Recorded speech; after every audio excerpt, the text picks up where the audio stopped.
On veut prouver que pour toute matrice de cet ensemble-là, que j'ai noté E, la trace de la matrice vaut 0. Alors, il y a deux manières de répondre à ça, hein. Première manière, directe, j'introduis une matrice de E. Alors, par définition de ce que c'est qu'un vect, il existe des réels A et B tels que M est égal à A fois cette matrice-là plus B fois l'autre matrice, c'est-à-dire 2B, A plus 3B, A et moins 2B. Et donc, la trace de la matrice M, qui par définition est la somme des coefficients diagonaux, vaut 2B moins 2B égale à 0. Voilà.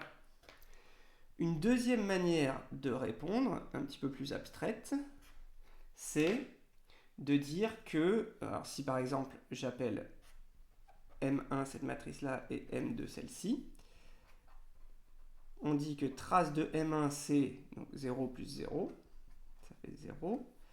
Trace de M2, ça fait 2 moins 2, ça fait 0. Donc, par linéarité de la trace,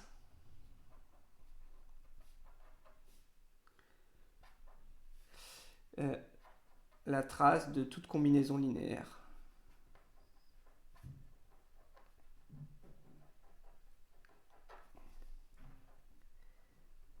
de M1 et M2 vaut 0.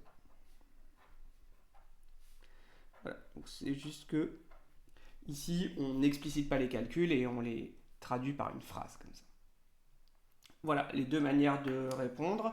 Alors, barème sur la manière 1, donc premièrement, introduire correctement un vecteur quelconque de E avec des réels A et B, et ensuite un point pour calculer sa trace. Et si on le fait avec la version 2, donc c'est un point pour dire que la trace des deux matrices qui engendrent l'espace E est nulle, et ensuite un point pour dire que ça se propage à toutes les matrices de E par linéarité de la trace. Voilà. Ça fait à nouveau 2 points que vous ayez pris la version 1 ou la version 2.